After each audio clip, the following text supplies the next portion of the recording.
Olá, meu nome é Ivan Lima e, como sempre, é um prazer estar aqui com você. A Segunda Guerra Mundial, o confronto que começou em 1939, foi o maior da história da humanidade, causando uma destruição nunca vista antes, além de ceifar a vida de mais de 70 milhões de pessoas. Tudo isso numa velocidade nunca vista, já que o conflito, que terminou em 1945, levou 6 anos para chegar nesse fim. Bem, na verdade acabou para a maioria das pessoas, já que para alguns soldados a guerra continuou por muito mais tempo. Hoje você vai conhecer a história de alguns deles.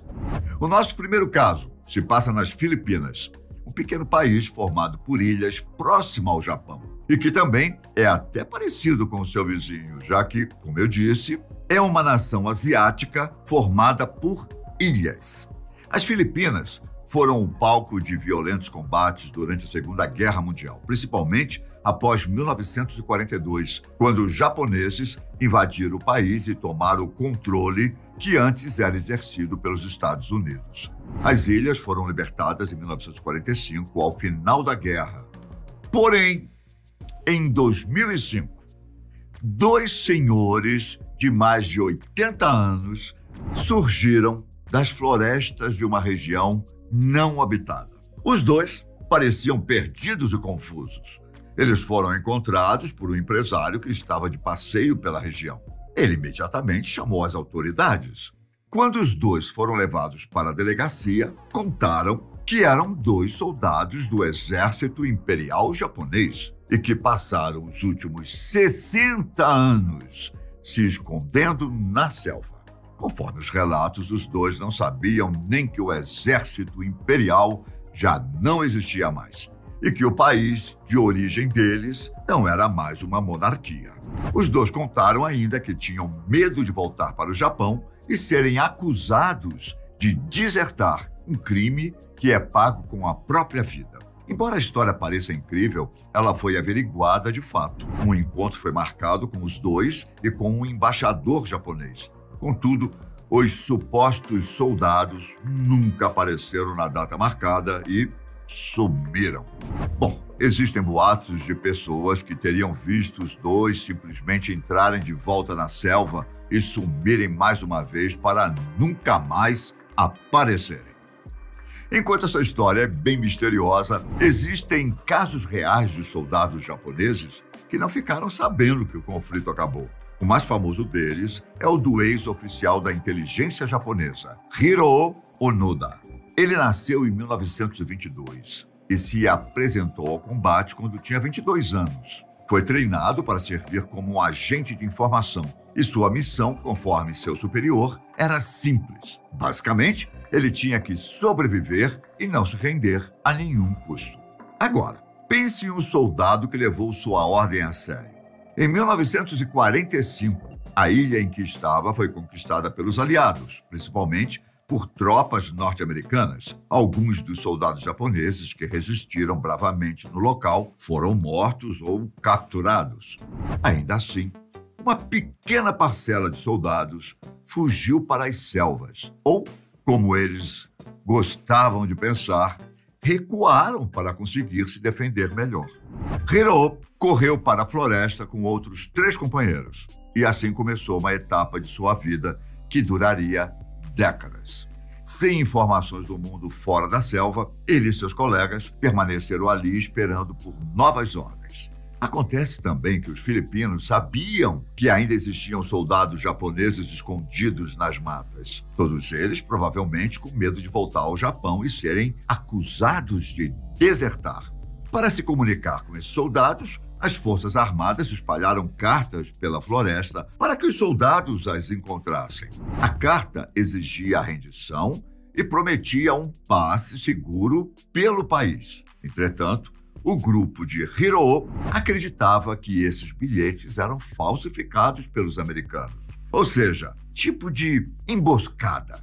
Demorou 5 anos para que o primeiro membro do grupo finalmente se rendesse para as autoridades. O segundo foi morto em confronto com o exército filipino em 1952. E o terceiro, alguns anos depois, em 1959.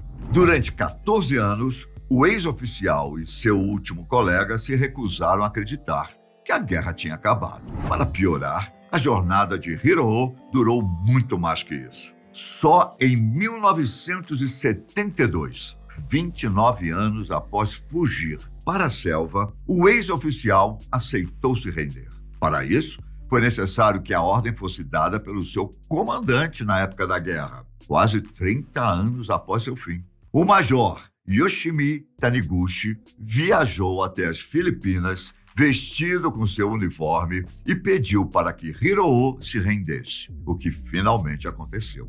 Eu digo finalmente porque, além da situação de Hiroo ser muito triste, afinal, ele sobreviveu comendo e roubando comida de propriedades rurais, até mesmo matando vacas à noite. O ex-oficial causava muitos problemas, muito piores do que as galinhas ou as cenouras que roubava. Durante os 29 anos que Hiroo esteve na floresta, ele se envolveu em dezenas de tiroteios e matou cerca de 30 oficiais das Forças Armadas das Filipinas.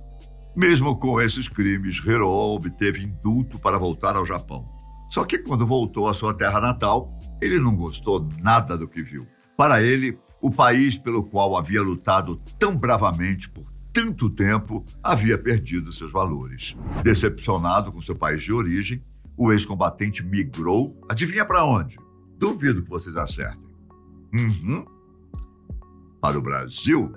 Antes de vir para as nossas terras, ele escreveu um livro sobre sua história, chamado de Os 30 Anos de Minha Guerra. E chegou até mesmo a lançá-lo por aqui.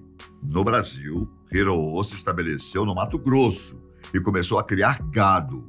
Porém, sua estadia por aqui não durou muito tempo, não. 5 anos após chegar, em 1979, ele se mudou mais uma vez para o Japão e inaugurou um colégio. Hiroo continuou a vir ao Brasil, já que quando migrou, vários parentes seus vieram juntos e permaneceram por aqui. Por sinal, a família Onoda ainda existe. E embora todos da geração de Hiroo já tenham morrido, inclusive ele, em 2014, o sobrenome da família permanece, sendo muito respeitado tanto no Japão como aqui. Enquanto Hiroo simplesmente não quis aceitar o fim da guerra e não se rendeu em nenhum momento, o nosso próximo personagem passou muito tempo também acreditando que o conflito ainda existia, só que de uma maneira diferente. Teruo Nakamura foi um soldado japonês que também foi enviado para a batalha longe de sua terra natal. O soldado vinha de uma família de aborígenes tailandeses que havia migrado para o Japão. Ele era um homem muito humilde, praticamente analfabeto e sem instrução formal. Apesar disso, não era necessário ter estudos para ser mandado para uma guerra, não é?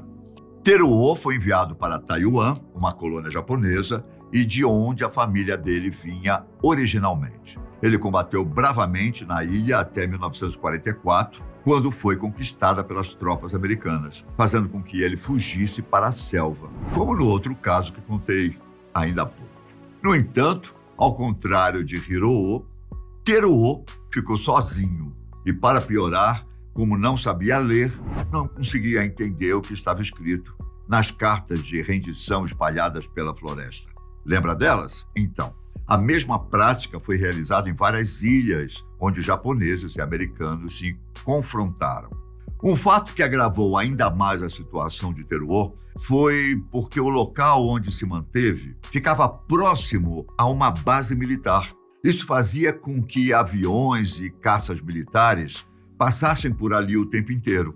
Com isso, o soldado acreditava que o confronto ainda estava acontecendo.